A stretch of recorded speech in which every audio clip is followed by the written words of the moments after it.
읽겠습니다. 로마서 3장 19절에서 21절 말씀.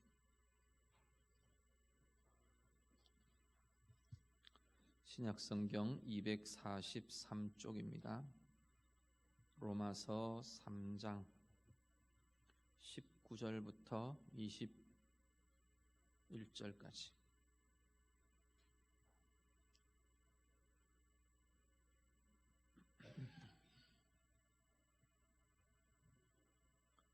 로마서 3장 19절부터 21절 말씀 다 같이 읽겠습니다. 우리가 알거니와 무릇 율법이 말하는 바는 율법 아래에 있는 자들에게 말하는 것이니 이는 모든 입을 막고 온 세상으로 하나님의 심판 아래에 있게 하려 함이라. 그러므로 율법의 행위로 그의 앞에 의롭다 하심을 얻을 육체가 없나니 율법으로는 죄를 깨달음이라. 이제는 율법 외에 하나님의 한 의가 나타났으니 율법과 선지자들에게 증거를 받은 것이라. 아멘. 소요리 문답 우리 이어갑니다. 82문이고요. 82문 질문 같이 한번 보시죠. 82문 질문 다 같이 읽습니다. 시작.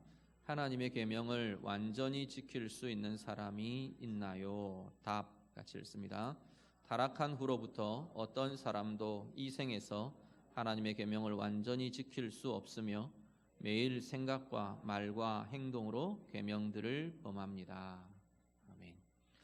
자, 소요리 문답 후반부로 들어오면서 하나님께서 우리의 삶에 대해 요구하시는 것은 하나님이 정하신 도덕법이라는 말씀을 드렸습니다. 그 하나님의 도덕의 규율들, 법들, 도덕법이 도덕이라는 건 우리가 지켜야 할 것, 그 이야기입니다. 그것을 가장 근원적인 하나님의 규례들을 요약해 놓은 것이 십계명이라고 말씀을 드렸고요. 그 십계명을 우리 지난 시간까지 81문까지 쭉 우리 하나씩 살펴봤습니다. 십계명이 요구하고 있는 그냥 표면적인 규례들만이 아니라 십계명이 요구하는 정신, 십계명이 갖고 있는 깊은 신약적 의미들 이런 것까지 주님께서 예수님께서 더 확장시키시고 더 심화시키셔서 요구하시는 예수님의 해석까지 우리 같이 포함해서 이렇게 쭉 같이 보셨습니다. 기억이 잘 나시죠? 네. 기억이 잘 나시면 뭐 더 할 나위 없이 좋고요.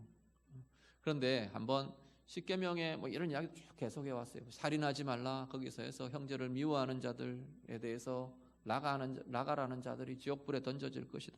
뭐 이런 확장된 해석과 의미들을 우리가 쭉 보면서 확장이라는 게 인간 마음대로 확장이 아니라 성경이 그렇게 다루고 있는 거예요. 구약에서 선포된 그것이 신약의 예수님은 여기까지를 말하는 거야 라고 이야기를 하시는 게 그 의미들인 거거든요. 특히 산상수훈에는 이 십계명의 계명들 중에 상당 부분을 예수님이 재해석하고 계시는 부분들이 계속 나타납니다.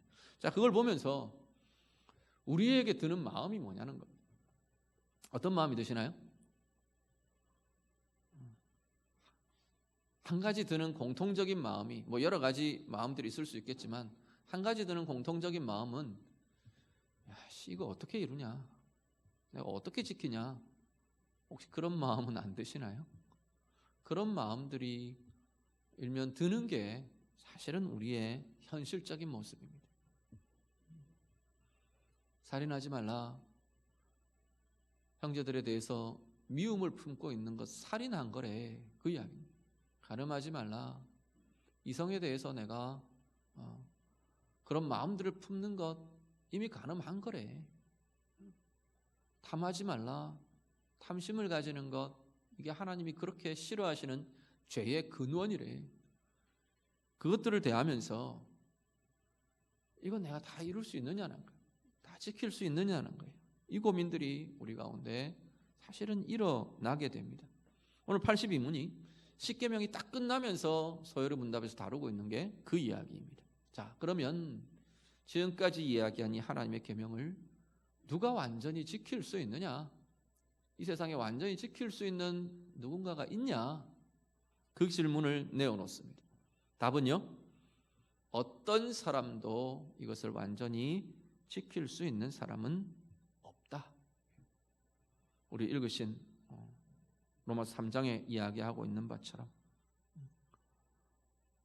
율법의 행위로 의롭다 할 수 있는, 의롭다함을 받을 육체는 아무도 없다. 3장 23절에는 거기까지 이야기합니다. 모든 사람이 죄를 범하였음에 하나님의 영광에 이르지 못하였다 말합니다. 자, 뭐라고 답에서 이야기를 하느냐? 하나는 타락한 후로부터 이야기해요. 타락한 후로부터 이 세상에서, 이건 하나님과 분리된 이후 그 이야기예요. 하나님을 떠난 인간들, 인생들, 그 인생은 그 다음에는 어떤 사람도 예외 없다는 이야기입니다. 로마서 3장 23절에 이야기하는 것처럼 모든 사람이 죄를 범하였음에 하는 것처럼 어떤 사람도 인생도 예외가 없어요. 어떻다고요? 다 이 율법을 완전히 지킬 수 없다라는 겁니다. 어디까지 이야기하냐면 매일 우리는 생각과 말과 행동으로 계명들을 범하고 있다라는 겁니다. 여기 지금 이야기하는 건 하나님의 법이 요구하는, 우리에게 요구하는 영역들이에요. 어디에요? 생각에, 또요 말에, 행동에. 생각은 감정을 포함한, 감정과 어떤 지적인 판단과 이성을 포함한 내면적인 것 이해하시면 될 겁니다. 우리 내적으로 일어나는 모든 것에 하나님의 의는 이루어지기를 하나님은 요구하십니다. 우리 입술의 말에 하나님의 의로움이, 하나님의 법이 지켜지고 이루어지기를 하나님은 요구하신대요. 우리의 행함이 하나님의 의를 이루도록 하나님은 요구하신다는 겁니다. 그런데 이 모든 영역에 생각과 말과 행동에서 우리는 범하게 되어 있다는 겁니다. 범하며 살아간다라는 겁니다. 그러면 문제는 완전히 지킬 수 있는 사람이 없는 이 상황에서 우리에게 질문이 일어납니다. 두 가지 질문. 하나는, 그런데 왜 하나님은 요구하시냐? 완전히 지킬 수 있는 사람이 없는데 왜 하나님은 이 법을 우리에게 내어놓고 이렇게 살아야 한다고 요구하시는가? 한 가지. 또 한 가지는, 그러면 어쩔 수 없으니까, 지킬 수 없다고 생각하니까, 그러면 그냥 범하며, 이 죄를 범하며 죄 가운데 사는 것이 정당화되는가? 그래도 괜찮은가? 두 가지의 질문들을 좀 답해 보면서 오늘 같이 이야기를 좀 나누시면 좋겠습니다. 한 가지는요, 왜 하나님 요구하시냐요? 지금 우리가 오후 시간에 계속 묵상하고 다루고 있는 게 소요리 문답이라는 겁니다. 웨스트민스터 소요리 문답이라는 거예요. 우리 장로교 교리의 제일 뿌리가 된다고 보는, 근간이 된다고 보는 웨스트민스터 소요리 문답인데, 이것과 굉장히 이것처럼 굉장히 중요하게 우리의 신앙에 이야기되고 고백되는 것 중에 하나, 하이델베르그 요리 문답이라는 게 있습니다. 거기에 보면 이 질문을 그대로 해놓은 게 있어요. 115문에 보면 제가 질문을 읽어드릴게요. 이 세상에서는 아무도 십계명을 완전히 지킬 수 없는데 하나님께서는 왜 그렇게 엄격히 십계명을 설교하게 하십니까? 답에 두 가지 이야기를 합니다. 첫째, 평생토록 우리의 죄악된 본성을 더욱더 알게 되고 그리하여 그리스도 안에서 사죄와 의로움을 더욱더 간절히 추구하도록 하기 위함입니다. 왜 하나님께서 계명을 알려주시고 또 말씀을 따라 행하도록 하시고 이걸 계속 제시하고 강조하시고 그러시느냐? 한 가지는 우리의 죄의 본성을 알아라는 거예요. 이게 하나님의 원래의 의가 아니라는 거예요. 우리의 본성을 따라 사는 것이 하나님이 원하시는 원래의 의의 삶이 아니라는 걸 최소한 지키지 못해도 알고는 있어야 된다. 말하자면.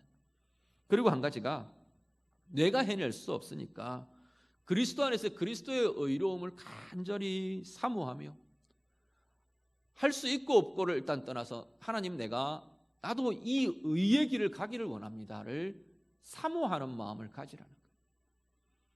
이게 하나님의 의고 여기에 하나님의 은혜가 나타나고 여기에 하나님의 영광이 나타나고 그 삶에 하나님의 의가 이루어지는 삶이 되기 때문에 어디를 우리는 바라보며 어디를 사모하며 어디를 향해 나아가야 하는지를 알아야 한다는 거예요. 그 삶을 향해 몸부림하도록 하나님께서는 중요한 의의 기준을, 우리의 제약된 본성을 깨달으며 어디로 나아가야 하는지를 알게 하는 의의 기준을 하나님께서 주고 계신다는 겁니다. 그래서 십계명을 알려주시고 예수님이 그런 확장된 개념들을 선포하시고 더 보게 하시고 그 일들을 계속해 간다라는 겁니다. 의의 기준을 보도록. 또 하나는요, 두 번째가 이 세상의 삶을 마치고 목적지인 완전에 이를 때까지 하나님의 형상으로 더욱더 변화되기를 끊임없이 노력하고 하나님께 성령의 은혜를 구하기 위함입니다. 첫 번째는 아까 뭐라 그랬냐면 이게 죄구나 볼 줄 알아야 된다는 거예요. 어떤 게 의인가 볼 줄 알고 그것을 향한 사모함을 갖게 하기 위해서 이걸 보여주시고 제시하시고 강조하신다. 두 번째는 현실적으로 내 삶에서 그 삶에 대한 몸부림을 해내라는, 끊임없이 노력하고 그 삶을 살아내기 위해서 되든 안 되든 그건 그 다음 문제고, 내가 그 삶을 살아내기 위해 애쓰고 수고하고 노력하는 삶을 살아내어야 한다는 거예요. 거기에 반드시 필요한 것은 성령의 은혜를 구해야 한다는 거예요. 나 혼자 안 되기 때문에 성령의 도우심을 구하며 성령의 은혜를 구하며 그렇게 살게 하기 위해서 하나님은 의의 기준인 하나님의 규례를, 하나님의 법을 알려주고 보여주고 계신다라는 겁니다. 오늘 우리의 삶이요, 여러분에게 하나님의 의는 계속 이야기됩니다. 오늘 오전에 설교도 계속 그런 말씀들을 드렸고요, 말씀마다 내가 읽을 때마다 하나님의 오름이 뭔지, 하나님의 뜻이 어디에 있는지 우리는 계속 듣고 보고 부딪혀가고 그럽니다. 그럴 때마다 우리 가운데 일어나는 것은, 하나는 내가 사모할 자리가 어디인지, 그냥 거짓으로 덮고 가면 편해요, 편리할 수 있어요. 그렇지만 그게 내 삶을 행복하게 하는 삶이 아니라는 거예요. 왜곡되게 하고 걸려 넘어지게 하고 하나님의 영광에 참여하지 못하게 하고 하나님의 은혜를 막아버리고 그러한 자리가 되기 때문에 그걸 바꾸어가도록, 나는 의를 따라가겠습니다, 그 고민들을 계속 우리 안에는 일어나야 한다는 거예요. 그 자리에 나타날 은혜를 사모하고 그 자리에 나타날 하나님의 영광과 내가 의를 이루어가면 갈수록 나타나는 하나님의 은혜와 하나님의 영광과 하나님이 약속하신 복이 나타날 자리들을 사모하며 기대하며 하나님의 말씀으로 몸부림하며 나아간다는 겁니다. 그리고 한 가지가, 나 혼자 안 되기에 성령님 도와주셔야 합니다. 성령님의 도우심을 구하며 붙들며 그렇게 나아가는 자리가 되어야 할 것이라는 겁니다. 성경의 말씀도 그 이야기를 합니다. 우리 한 구절만 좀 찾아보시죠. 로마서 8장. 오늘 우리 로마서 아까 우리 3장 보셨으니까 조금만 넘기셔서 로마서 8장 13절 14절 13, 14 다 같이 읽겠습니다. 너희가 육신대로 살면 반드시 죽을 것이로되 영으로서 몸의 행실을 죽이면 살리니 무릇 하나님의 영으로 인도함을 받는 사람은 곧 하나님의 아들이라. 아멘. 어떻게 한다고요? 육신대로 살면 그게 죽음의 길이야. 구원받은 자도 그래요. 구원받은 자도 육신을 따라 살면 죽음의 증상을, 죽음의 열매를 먹으며 사는 거예요. 최소한 그 삶의 자리는. 그렇다고 이야기를 하는 겁니다. 거기에 낙심이 일어나고 거기에 묶임이 나타나고 거기에 눌림이 나타나고 걸려 넘어짐이 나타나고 그럴 수밖에 없다는 거예요. 아무리 우리가 신분으로는 하나님의 자녀고 아무리 구원받은 영광의 백성이라 해도 내가 그 삶을 사는 한, 그 죄에 묶여있는 한 우리는 그 실패와 그 아픔과 그것이 맺는 쓴 열매를 먹게 된다는 거예요. 그래서 몸부림하는 겁니다. 그런데 이기는 길이 있는데 뭐라고 말하면 영으로서 몸의 행실을 죽이면 살 거다. 이 영은 우리의 영이기도 하지만 우리의 영은 반드시 구원받은 하나님의 자녀들의 영은 성령과 연합되어 있습니다. 결국은 성령으로 이 몸의 행실들을 죽인다는 거예요. 이 원리는 우리 전번에도 말씀을 드렸는데요. 왜 이게 이 일이 우리에게 중요하냐면 구원받은 하나님의 자녀들의 영은 산 영이 되었어요. 맞나요? 어떻게 산 영이 되죠? 그리스도의 영이 우리의 영과 연합되었기 때문에 우리는 그리스도의 영에 접붙여졌잖아요. 내가 예수를 믿는다고 고백하는 그 순간, 나의 구주로 영접하는 순간 성령이 우리 안에 들어오셔서 내 영혼이 성령과 연합한 자가 그리스도예요. 그러니까 영은 하나님과 연결됐으니까 생명이 생겼잖아요. 살아났잖아요. 산 영이 된 거예요. 육체는요, 아직 육은 부활의 몸을 입기 전이라니까요. 우리의 육은 아직까지 죽음이라는 걸 통과할 그것들이 남아있는 몸이에요. 부활의 몸을 입기까지. 그러니까 살아있는 영이 아직은 죽음이 제한되어 있는 이 몸을 자꾸 끌어올리는 거예요. 실패할 수밖에 없는 육을 산 영이, 생명의 영이, 생명 가진 영이 자꾸 끌어올려야 한다는 거예요. 그 싸움이 그리스도인의 싸움이에요. 이 땅 가운데 살아가는 동안 우리가 싸워가야 할 우리 안의 싸움이라고요. 성령으로 살아난 우리의 영에 계속 그 성령의 은혜와 도우심과 힘을 우리가 힘입어가면서 육이 자꾸 어그러지고 망가지고 실패하고 넘어지는 그 자리를 자꾸 다시 살려내는 거예요. 다시 새롭게 하고 성령이 부어주시는 은혜와 힘으로 다시금 일어나고 다시금 끌어올리고 다시금 의롭게 하고 새롭게 변화해가고 그 싸움을 하는 것이 우리의 모습이라고 말하는 겁니다. 영으로서 몸의 행실을 죽이면 우리는 우리의 삶 자체가 살아있는 삶을 살게 된다 말하는 겁니다. 갈라디아서 5장 16절에 보면 비슷한 이야기를 이렇게 합니다. 내가 이르노니 너희는 성령을 따라 행하라. 그러면 너희의 육체의 욕심을 이루지 않게 될 거다. 성령을 따라 행하는 거다. 우리가 이 싸움에서 하나님의 계명 앞에서, 하나님의 법 앞에서 그것을 이루어갈 수 있는 가장 중요한 길은 성령을 붙들고 하는 겁니다. 우리 안에 성령의 은혜가 가득해지는 성령, 그래서 성령 충만이라고 그러죠.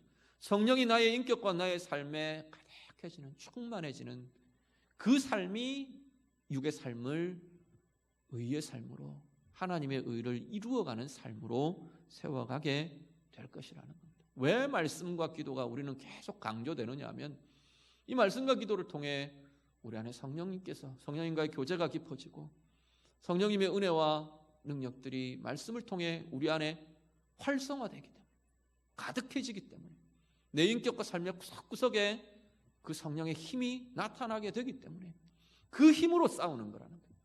로마서 7장과 8장을 제가 많이 대조를 하는데요, 로마서 7장은 순서가 거꾸로 됐어요.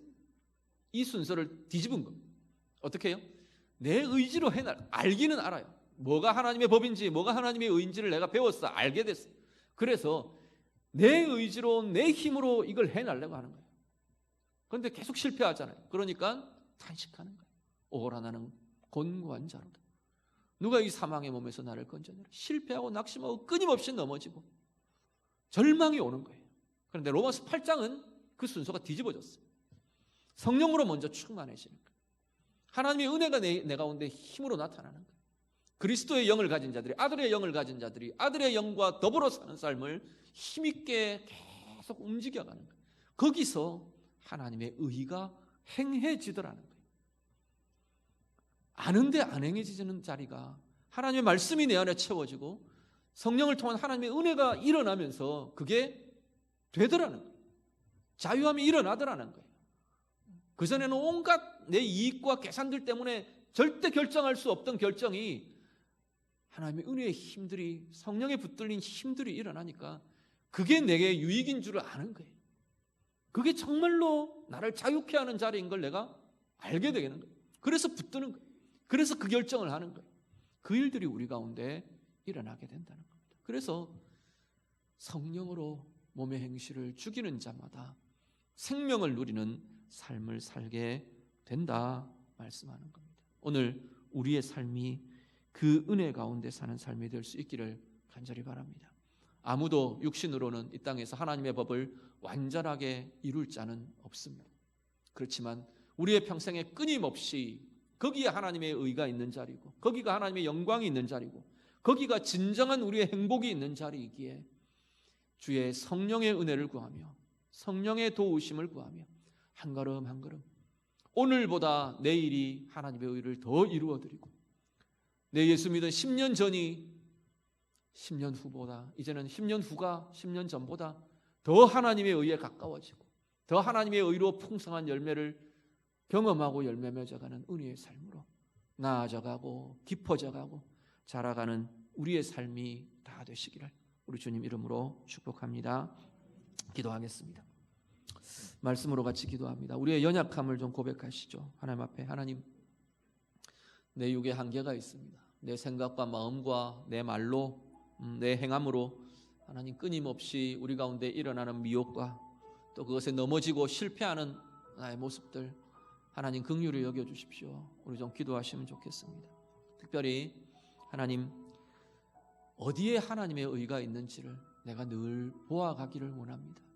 하나님의 법에 대해서, 하나님의 말씀을 따라 거기에 하나님의 영광이 있고 거기에 하나님의 은혜가 있고 거기에 자유함이 있고 거기에 참 평강이 있고 거기에 진정한 행복이 있는 자리임을 하나님의 의의 선언을 보며 우리가 사모하고 기대하고 소망하고 그 자리를 위해 끊임없이 애쓰며 노력해가는 은혜의 삶이 되기를 원합니다. 우리 같이 기도하시고요.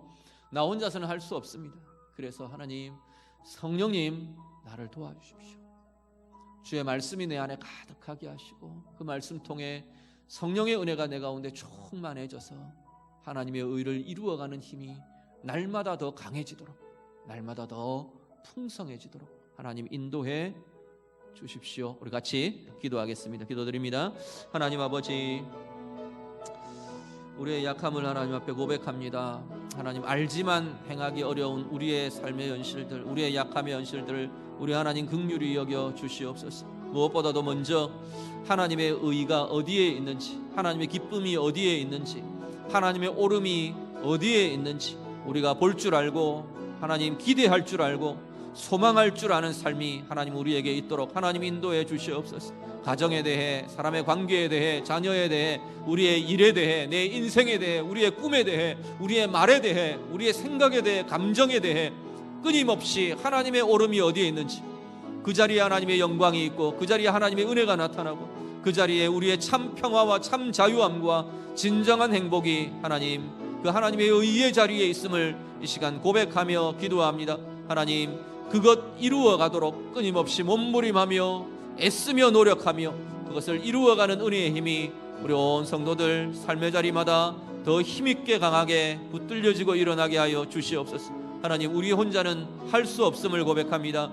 성령님 의지합니다. 성령님께서 도와주시고 성령의 도우심을 의뢰하고 의지하고 성령을 힘입어서 주의 말씀으로 주의 성령의 은혜와 은사가 우리 가운데 가득하여지고 충만하여져서 하나님 의의 길을 행하며 나아가는 우리의 삶이 더 힘있고 더 자연스럽고 더 부요해지도록 하나님 인도하여 주시옵소서. 주님 붙들어 주시옵소서.